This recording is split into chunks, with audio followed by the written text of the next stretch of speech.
Ladies and gentlemen, good day and welcome to Aurum PropTech Limited earnings conference call.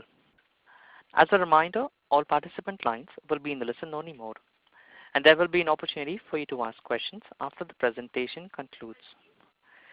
Should you need assistance during the conference call, please signal an operator by pressing star then 0 on your touchtone phone. Please note that this conference is being recorded. I now hand the conference over to Mr. Diwakar Pingle. Thank you, and over to you, sir. Thanks, Aman. Gives me great pleasure to welcome you all for the Aurum PropTech analyst call.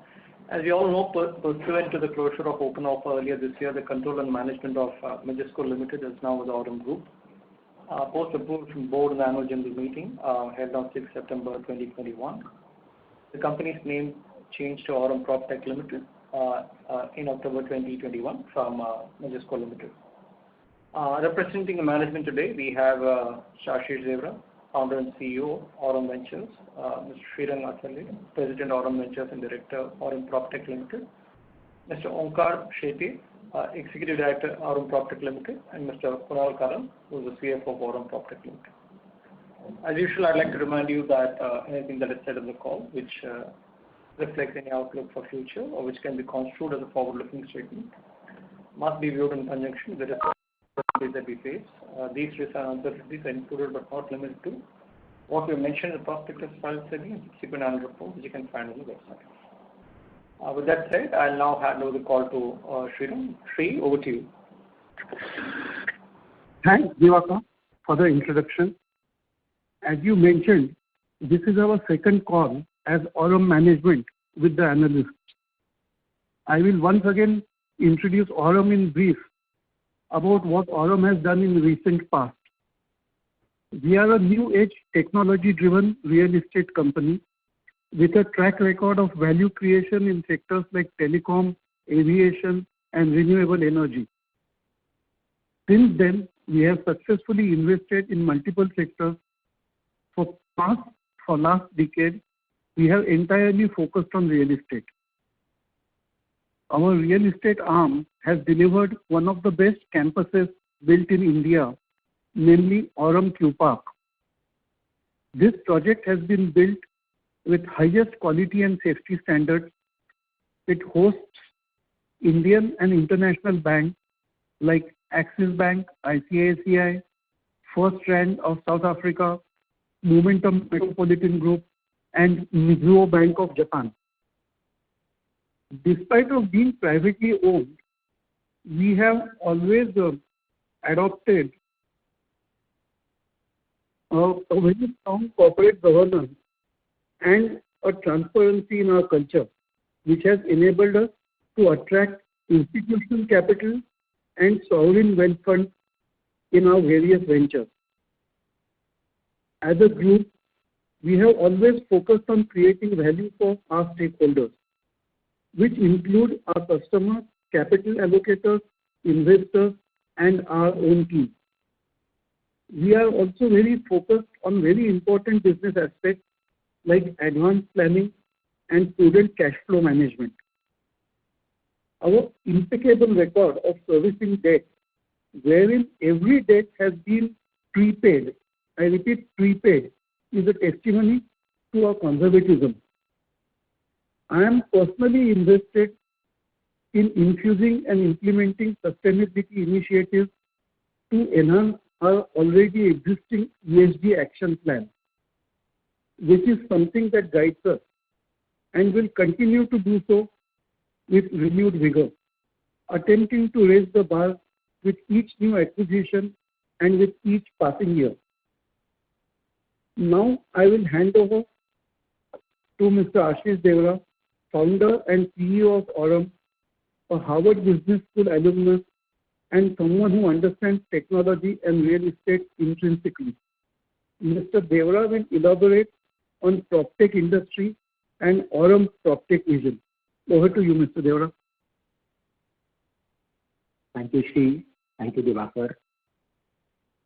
I'm once again excited to talk to the analyst and investor community, which has always shown immense faith in Majesco, which is now Aurum PropTech.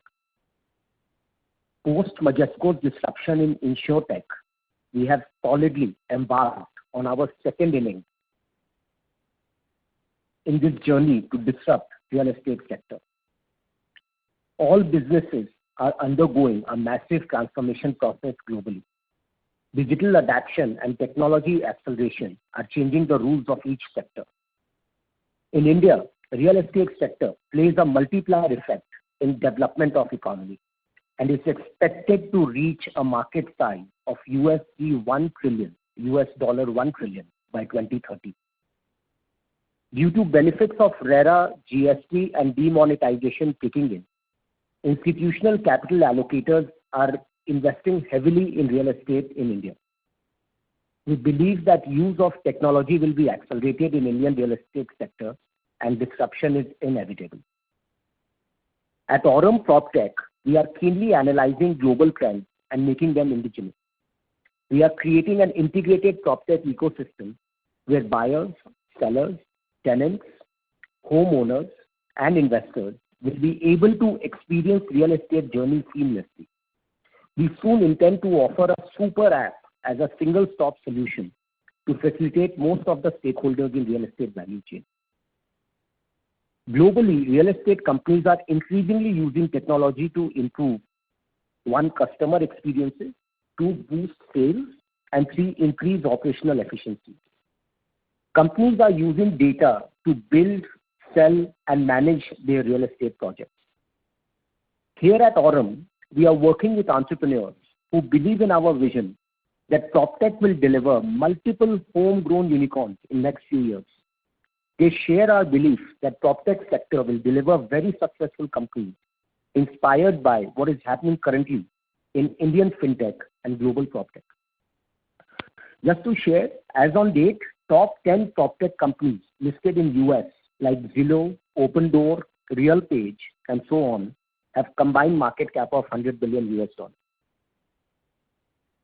Last quarter, we laid out our vision, which entails bringing efficiency and enhancing customer experience. Last quarter, we had also announced acquisition of 51% stake in K2V2 Technologies, the CRM software of Sell.Do and Kailash. We are happy to take another step in following an inorganic path to accelerate our growth. And we have now agreed to acquire 49% equity stake in Integro Asset Management. While Sell.Do helps us build customer digital journey, the acquisition of Integro will jumpstart another vertical of real estate, that is finance. These acquisitions are key pieces of our ecosystem. With these acquisitions, we now have a team strength of more than 200 team members in various areas of PropTech products in Aurum and its investee company. With Integro acquisition, we are also attempting to converge fintech and PropTech. So to summarize, our vision is to build an integrated PropTech ecosystem, providing data analytics platform, artificial intelligence, machine learning-based insights, customer journey enabled by augmented and virtual reality, IoT-based solutions, and most importantly, all these rolled into one super app. I will now like to hand it over to Onkar to speak about our acquisitions and our initiatives. Thank you very much. Thank you, Mr. Devra. Mr. Atle has talked about the group, and Mr. Devra has outlined the macro vision for PropTech sector, as well as the role Aurum envisages to play in disrupting this sector. I would like to focus on updating you about what we have done in the last 2 quarters and what we envisage to do in the coming 2 quarters. Over last few months, our teams have met more than 70 PropTech companies across India.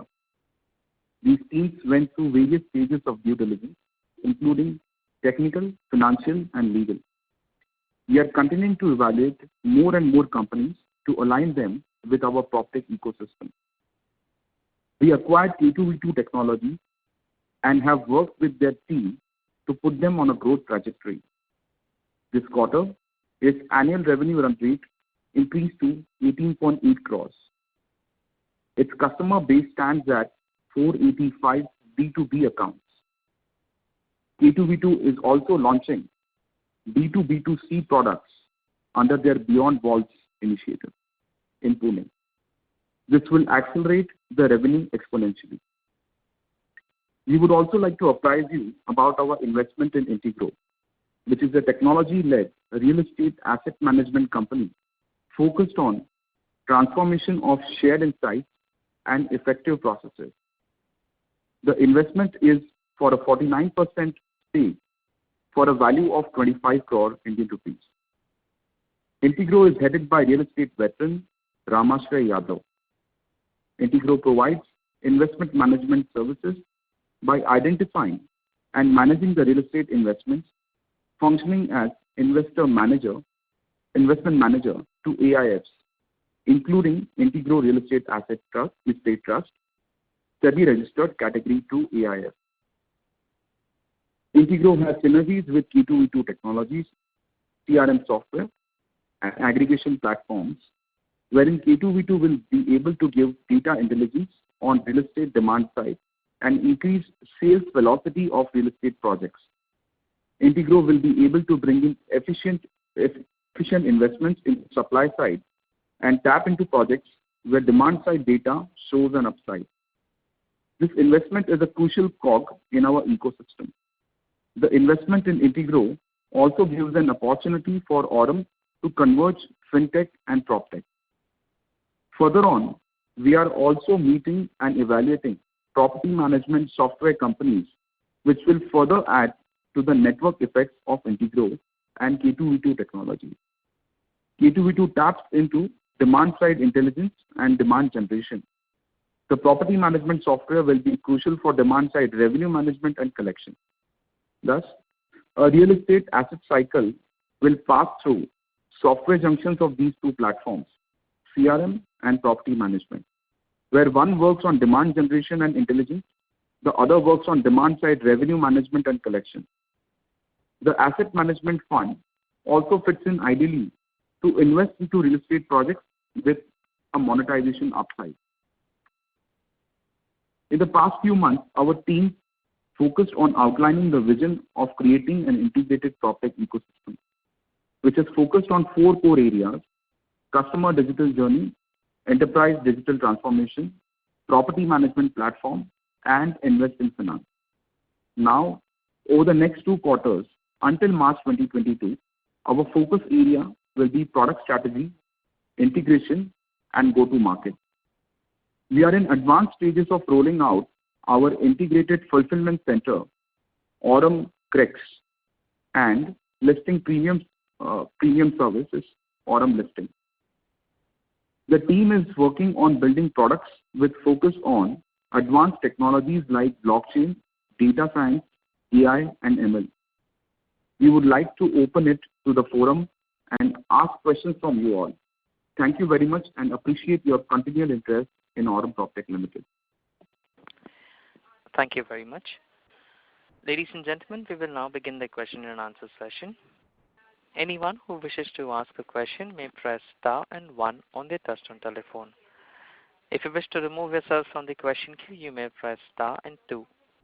Participants are requested to use handsets while asking a question. Ladies and gentlemen, we will wait for a moment while the question queue assembles. Anyone who wishes to ask a question at this time, they may please press star and 1.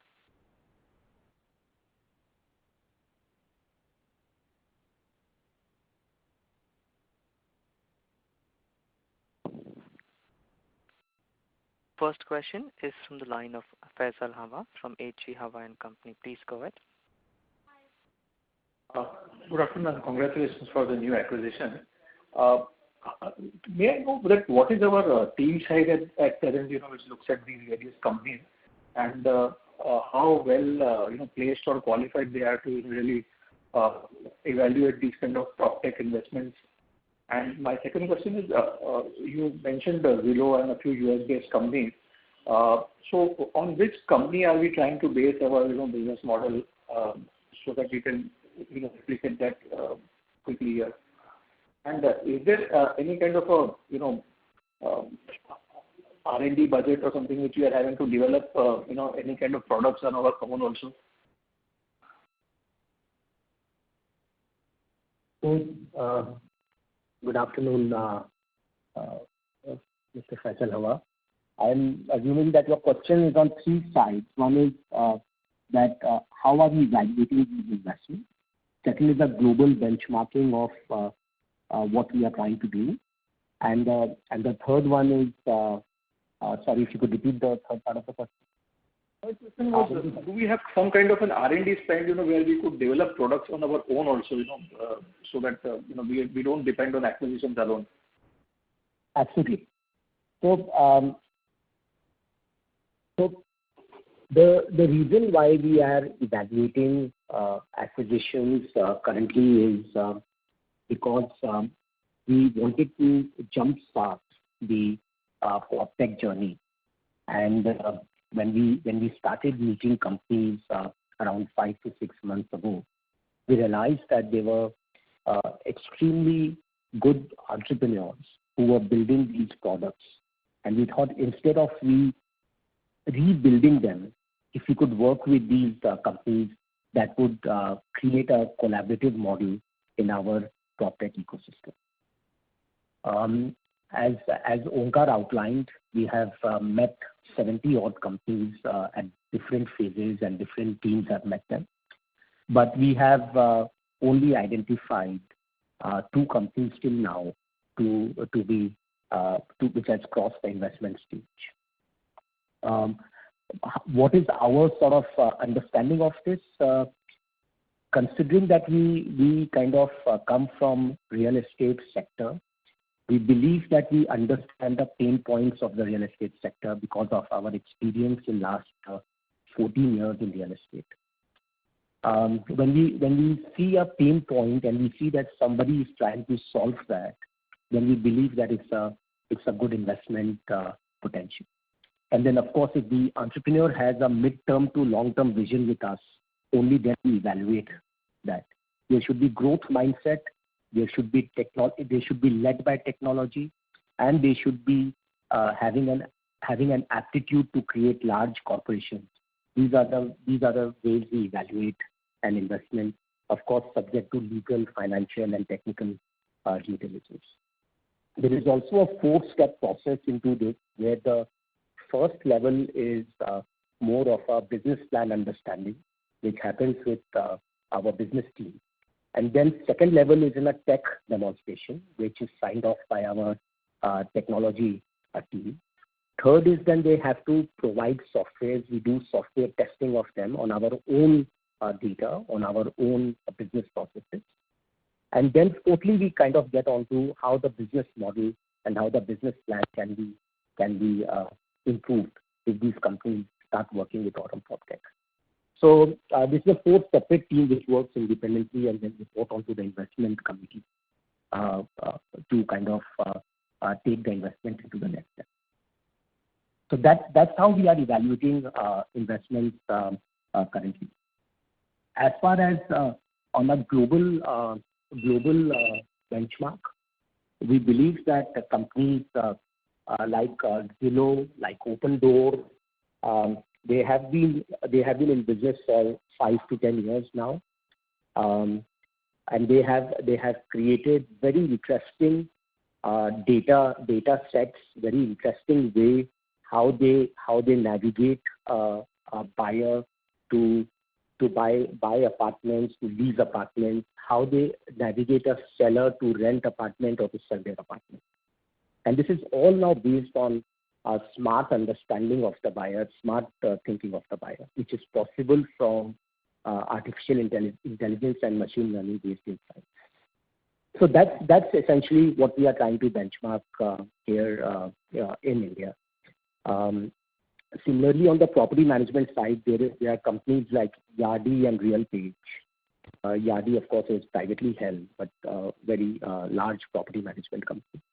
So they are global references on the property management side. So we have of course studied all these business models, whatever we can, from these global companies, and we are trying to make these business models indigenous, on trying to implement it with our own understanding of real estate. So that's on the global benchmarking. As far as R&D budget is concerned, We have now 8 people data science team, and they are working on the R&D process, etc. Kunal over next quarter is going to clearly bring out that how much is it on the R&D and how much is on the development. But just for you to know, we are spending a lot of time and energy on innovation. We have recently taken a blockchain project, and on that blockchain project, we are trying to create some sort of a democratization of ownership of real estate, which we are going to launch in this quarter. And we have probably spent 45 lakh rupees on that blockchain project with a Chennai-based company. So this is how we are approaching R&D currently. Will that blockchain platform be integrated with Integro, which we have just acquired? You are absolutely right. I mean, anything that is on the fintech side, blockchain and fintech will eventually become together. We are encouraging blockchain, not necessarily we are encouraging crypto. And blockchain, along with fractional ownership, along with what Integro does, can become a very, very solid fintech combination, and we are working towards that. Sir, how soon we will be finished with our acquisition spree of whatever companies, and then afterwards, when will the actual building up the business, integration of all these 7-8 acquisitions, and then the actual revenues focus and all. How soon you feel you will be able to be done with this? So acquisition is an ongoing process. It will not be fair to put a timeline to that. Having said that, we are in no rush to kind of say that look, we need to have 5 companies or 7 companies in 1 quarter or 2 quarters or 4 quarters. We have created our own PropTech map. We have created our own integrated ecosystem, and we are trying to now find the right teams, right products, which we can build or buy and align that with our ecosystem. So according to me, it's going to be a continuous process for some time.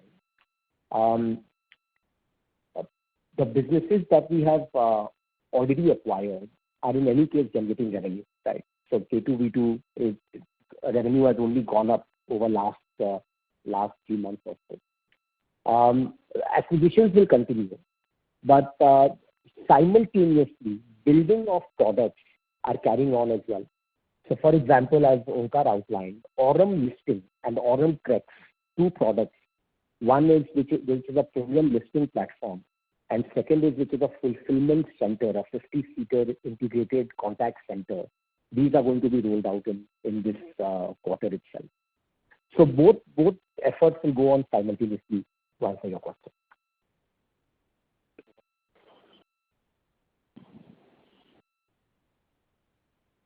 Is the question answered? Thank you so much. Thank you. Thank you. Any participants who wish to ask a question at this time, they may please press star and 1. Next question is from the line of Varinder Bansal from Omkara. Please go ahead. Hi everyone. Thank you for the opportunity. So Ashish, I could honestly understand and read whatever I could when it comes to you, and there is no denying the fact that you have done wonders in the last many years. This is a space. This is like a private equity, a listed private equity company. If I look around, some of the PropTech companies in India, whether it's CureYard or 99 Acres, the gestation period most of these companies have taken to come to profits is between 6 to 8 years. And still there are many companies which are struggling in terms of making profits. I just wanted to understand that, what are we targeting in terms of, the capital allocation which we'll be doing in this business? And what do you think that our journey could be? Still it's very, very early, stage in terms of getting ready, buying companies. Do you think that, to reach that stage, because, still I think 99 Acres, earn what, 200 crores revenues after 6, 7, 8 years. So the quantum of jump, to reach that whatever number, 500 crores or 1,000 crores, will that take so much of time? Vanilla, first of all, thank you for your kind words. I think we have done some interesting things in past, but nothing seems to be as interesting as PropTech. For you to identify us as real estate private equity, I would say is one part of the business that we are doing. It's not only investments that we make like private equity and handhold those investments to kind of create value on this investment. That is not what the idea is. That is one part of the idea. What we are doing is we are integrating all these companies into one service recipient layer, which is the super app. So, for example, a CRM that Sell.Do makes will be the backbone for the users that will be buying apartments on our listing platform. So we are also integrating them sidewise by each company and on front end by our own service layer. We believe that this will give network effects to each investment, to each company, where they will fuel from each other's growth. We believe that the gross transaction value will keep going up on our platform with each acquisition, and the wallet share of Aurum PropTech and its industry companies will keep going up because there will be network effects from one to another. For example, Onkar spoke about the synergy between K2V2 and Integro. We believe that over the next couple of quarters, they will start working together and mutually gain from each other's customer base and teams together. So real estate private equity for sure, but that's one part of the overall picture. Also, there is a huge strategy and emphasis on data management, on how data that is coming in from one company, how is it being used by another company? How is that being integrated? I think that is going to become a huge game changer in future. Most of the global companies that we track, they are doing that. I'm not so sure about some of the companies that you named. I'm sure they must be doing that as well. But most of the global companies are investing on data business, on data strategy quite a bit over last few quarters, and that is where we want to kind of take this. So that in answer your real estate private equity. Sorry, on the capital allocation, you raised one more point on the capital allocation. So we think that 70% of the capital that we have and that we are going to sort of monetize by selling the two buildings that we own from the erstwhile management.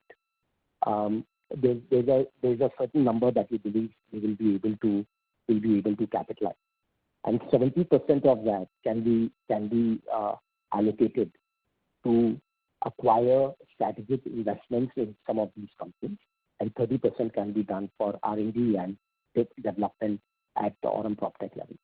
That's a framework that we are trying to work on currently. You want to add something? Sorry, can you put this in number? I think you have cash of nearly 100 crores? A little above 100 crores, yes. After making the K2V2 acquisition, a little above 100 crores.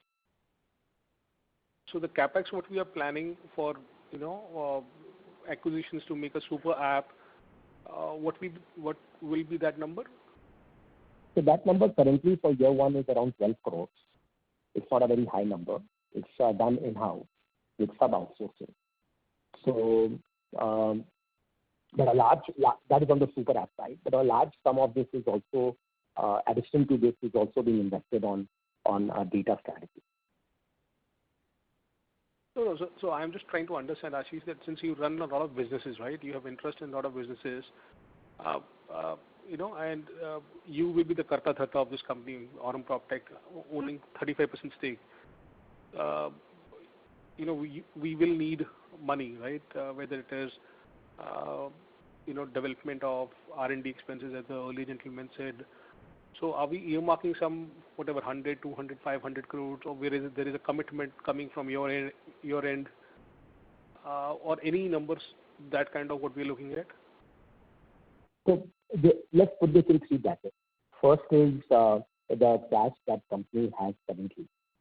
Second is that the hard assets that the company has, which the idea is to monetize it. And by the way, commercial real estate is coming back with a bang. We are seeing a lot of leasing happening in our Q Park campus over last month or two.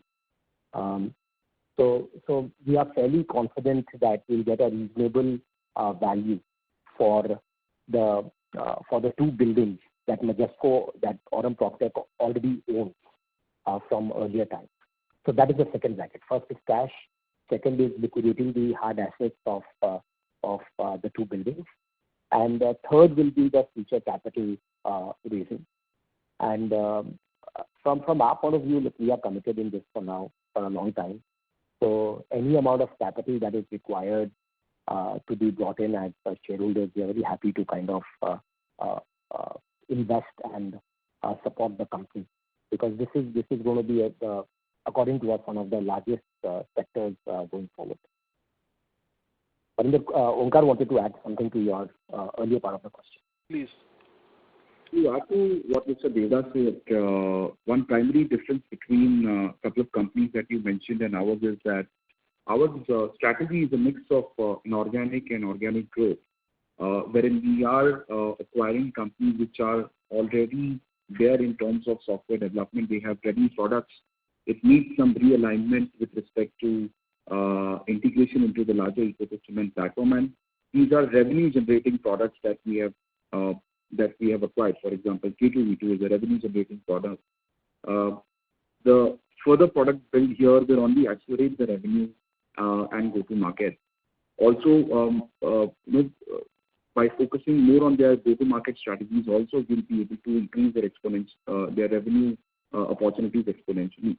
And that is why our lead time will not be as much as the other two companies, which built everything from ground up and scratch. So there we have a lot of catch-up being done already. Is there any internal number what you guys are working at in terms of lead time or any targets in your mind for the next 3-5 years? You have got it absolutely right that the perspective is on 3 to 5 years. That isn't any leading numbers at this stage. I can already see Kunal sort of telling me, please don't answer that question. So, but look, let's look at it from this point of view, right? One, the view that we are taking as a company is that it's a 3 to 5 year build out strategy, number one. Number two, what we are taking is that we believe that the sector over 10 years is going to become a $1 trillion sector. We believe that there is going to be at least 10% digital adoption in this sector. What is happening in travel and fintech kind of gives us indication that it could be more, but at a conservative level, it will be 10%. So we are talking about $100 billion of a PropTech sector in next 7 to 9 years. Now within that, the top market players, the top leaders will have its own market share. If we do things right today, and if we are a part of that top market player and top market leaders, then the numbers that you see currently of some of the other competing companies look very, very small. And it's also because post-COVID, people are realizing that, look, you don't need to visit apartment 4 times to actually close a sale. You can do it 2 times, whereas developers will give you a very, very good immersive journey sitting at your house before that with your family in your living rooms, right? So all these things are changing. There is a complete change in pattern when we see how people are buying homes, how people are renting homes post-COVID. And at some point of time, this inflection point will kick in, and you'll see all the companies kind of garnering a great amount of revenue who have a decent business model. So So on your 3 to 5 year question, I think I can leave it to here if you're okay with that. Okay. Can I ask one question? Last question, please. Please. So, sorry, two questions, okay? One is that I think your shareholding is still 35%, and I heard you mentioned that you will be going for some external fundraising as well. What are the plans on that side? Will you be looking to raise funds immediately, or you would like to bring your stake to above 50%? That is one on the shareholding side. And the last question is that if you can explain us how much technology cost is there in the real estate sector, say in India versus global, and with prop tech companies like yourself coming in, how much it actually helps the entire real estate companies or the industry in terms of saving money, wherein we can understand that your contribution as a prop tech player will be massively for these guys.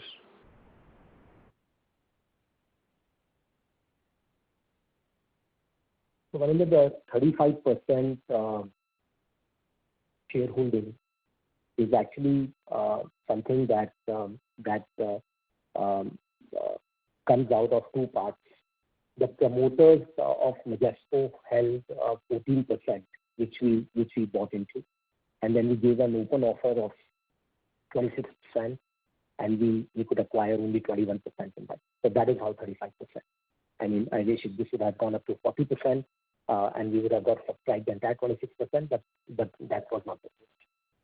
Now, obviously, once you are at 35%, to increase the shareholding, there are multiple sort of routes and ways to do that, which is either you do through a rights issue or you do through a preferential allotment.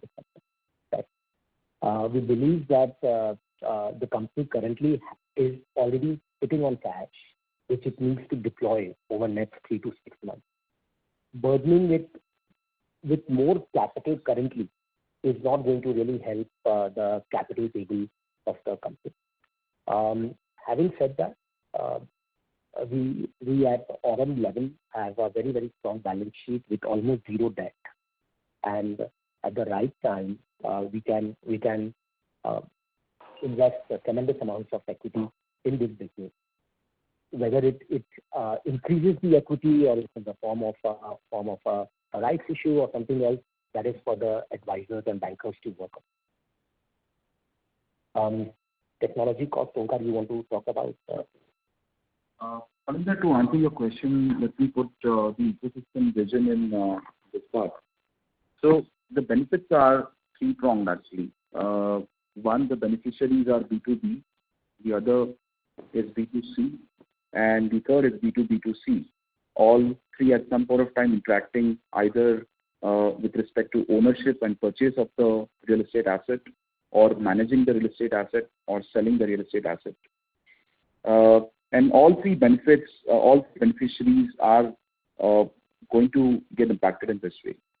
The creators of real estate will eventually be able to increase their sales velocity, reduce turnaround times through deployment of these softwares.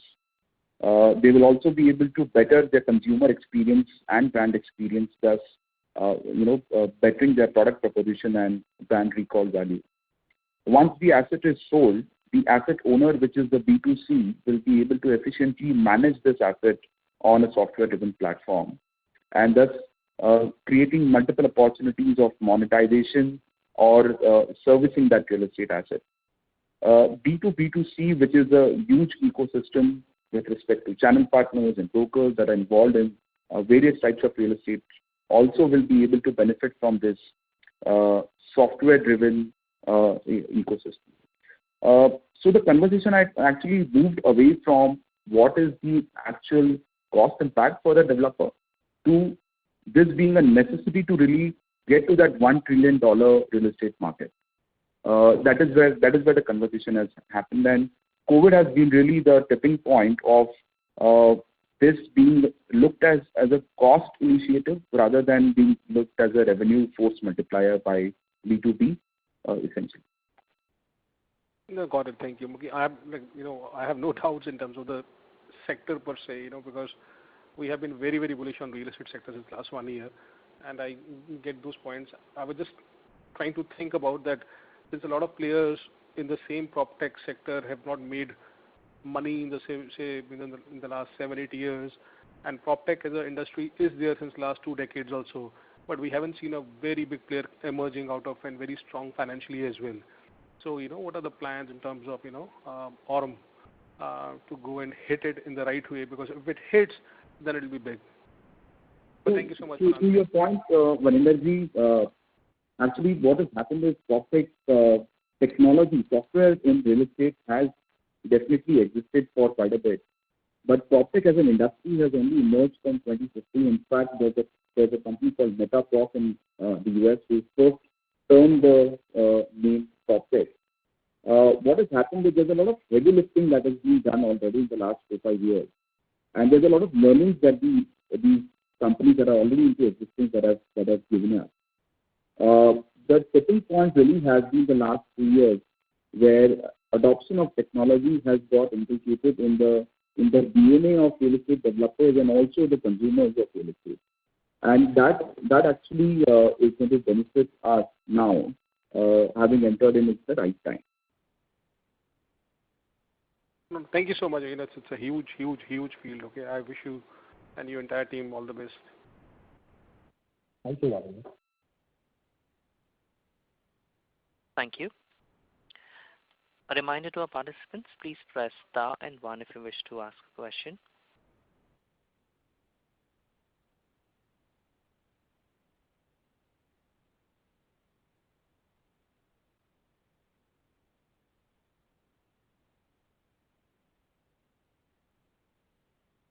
Here's a follow-up question from the line of Faisal Hawa from HG Hawa and Company. Please go ahead.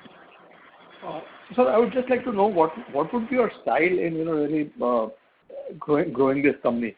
Would you be growing it like the startups are known to do at this point of time, going for like heavy advertising and hire a lot of people from the ecosystem of startups or tech world, and really go big, hammer and tongs, or you would like to build it very slowly, because I think your blockchain part, where you are going for fractional ownership, having seen even things like crypto growing through advertising, and which are in a very gray zone at this point of time. So your this fractional ownership model could really I think hit it quite big, because that is something which is needed, because equity cannot be the only asset class for a small investor.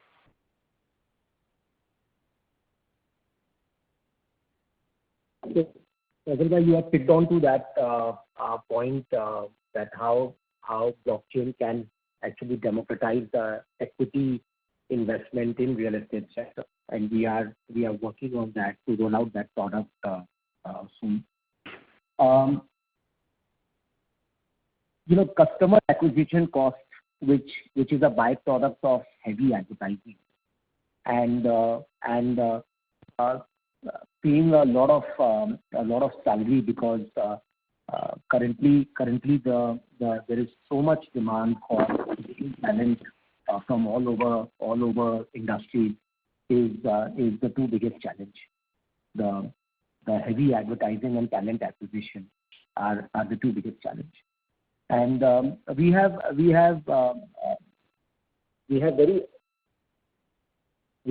often taken. Voice is breaking. Sorry, can you hear me now? I can hear you now. We have very often taken a contrarian view. We have very often taken a contrarian view on these things, and we are ensuring that we don't advertise very heavily. We believe that the consumer acquisition cost is a very, very important metric. We want to keep that under control.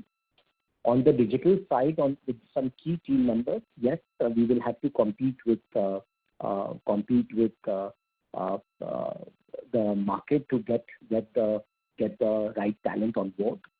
We have already got the key members in the team already, but we are also employing a large part of new team which is coming and getting trained with us.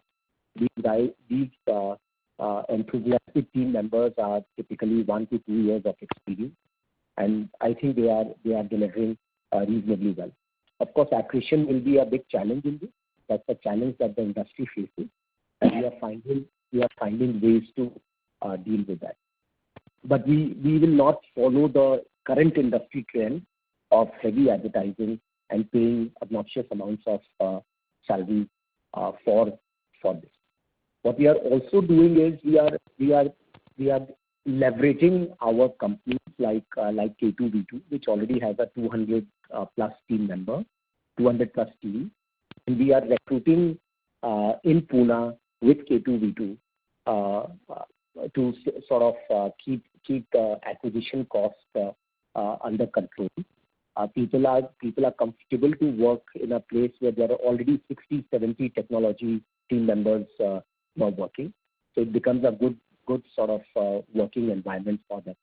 So we are sort of leveraging our team members and our investment companies to do the talent acquisition. As far as advertising is concerned, we are aligning all branding strategy with a K2V2, with Aurum PropTech, with Integro, and ensuring that there is a common landing page, so that once you advertise that common landing page, everybody will be able to run their journey from there on, and the acquisition cost of the customer can be amortized over multiple products and multiple companies. So we are thinking out of box and contrarian on this one. So those two things, can you elaborate on, what the AUM of Integro is at this point of time? What are the specialities within the property management space? And, how you feel that, Integro on a standalone basis will perform in the next 2 years? And secondly, can you just elaborate a bit on how K2V2 has performed in terms of revenues and in terms of, penetration in customers also, and how much it is growing month on month post our acquisition? So I will talk about Integro. And for K2V2, I will request Kunal, who now sits on board of K2V2, to talk about their numbers. So K2V2, Integro is in the process of raising their first fund of 1,000 crores. It has set up a team which comprises of very senior industry people. We have also done a diligence on the processes, the way they are evaluating each investment, how they are sourcing each investment, what is the kind of information that they are bringing on board before making an investment decision. And all these processes that they have set are according to us, are game changers. They have recently started around a year ago, but already they have got the license from SEBI to raise their fund, and they are in the process of doing that. And once they do the first fund, then I'm assuming that they'll want to do the multiple funds as well. So that's really the roadmap of K2V2. Roadmap of Integro. As far as K2V2 is concerned, I'll request Kunal to talk about some of the numbers. So the way we look at the numbers of K2V2, maybe in the next, we have got try to prepare 3 years plan, starting from 1st of September, the date on which we made the investment. And the revenue that we are trying to achieve will be around 40 crores. And of course, it will be first year, there will be a negative EBITDA of around 3 crores. And maybe going 40 crores, which financial year are you talking about? I am saying for 12 months from this September to next August 22. Okay. Because we are just trying to monitor it on a 12-month basis from the date of which we have made the investment. No problem. Actually, we are most used to financial year, but that's okay. I mean, no problem. Yes, and look, since this is a business that will grow eventually, mostly out of this by September. By March the number will be around 18 crores of revenue, and the rest will be in the last 5 months of the total 12 months that I said. And of course, we have tried to align the revenue recognition method based on the India's accounting standards, which earlier K2V2 being a private company was not following, and they're not supposed to follow. So all those things have been now aligned, and I think this is a good way to monitor it so that we are in line with our numbers. So if we are a SaaS product, then why is our margin so less? So you are saying basically at almost 40 crore revenue, you will be doing an EBITDA of only around 3 crores. So what is the reason behind it? Hi, this is Omkar here. Essentially, our strategy with K2V2 in the first year is ensuring that their existing products are rolled out better with a better go-to-market strategy, which is essentially their SaaS products. We've also identified opportunities together with them in products which are non-SaaS. And these products are to do with digital marketing automation. For example, Beyond Walls Digital is their B2B product, which they run as a service. So the answer to the question is basically, first year is we are also investing into talent. First year we are also investing into product development, product alignment. And we will be able to see these benefits over the next few quarters. The CRM products itself, they do have got their values capitalized already, and they are fairly giving us decent margin.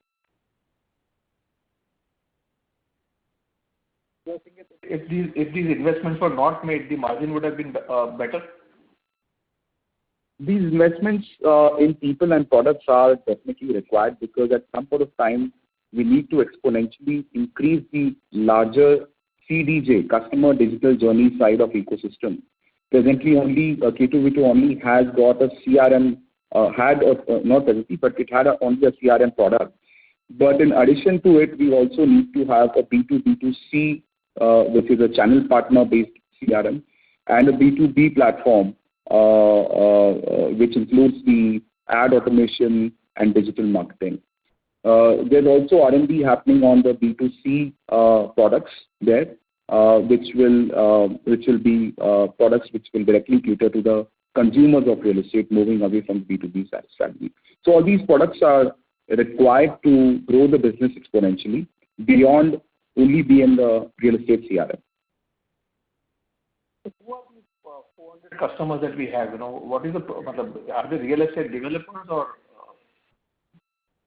The present customers is a mix of majorly being real estate developers, B2B. And we also now have got B2B2C clientele, which is the channel partner ecosystem, which will sign up for the softwares and participate in launch and sale of the products, connecting with the consumers directly. At some point of time, we will also have a B2C product, which will then align the B2B, the B2B2C, and the consumers, that is B2C. So it's an integrated approach on the customer digital side of the journey. So we have sold primarily only to Western India-based real estate developers. Well, the vision is pan-India. We have identified tier 1 and tier 2 cities both, and the potential is huge beyond Western India. We were quite surprised that the technology adoption in tier 2 cities is quite high as well. Even South India is having a good adoption of tech. The primary strategy is to focus on Pune, Mumbai, Bangalore, Delhi, Hyderabad, Chennai in phase 1, and then evaluate other cities for opportunities. Thank you. I hope we have answered your question. Thank you for your support. Thank you. A reminder to our participants, please press star 1 if you wish to ask a question.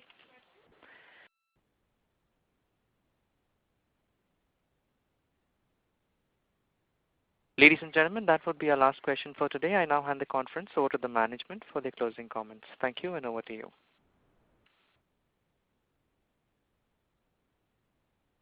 So thank you very much for all who have attended this call. We look forward to engaging with you over next few quarters as well. And we believe that what we are building is truly remarkable. We'd like to conclude this call by wishing all of you a very happy Diwali and a prosperous New Year from everybody at Aurum PropTech and Aurum Group. Thank you so very much. Thank you very much. Ladies and gentlemen, on behalf of Aurum PropTech Limited, that concludes this conference. Thank you all for joining us, and you may now disconnect your lines.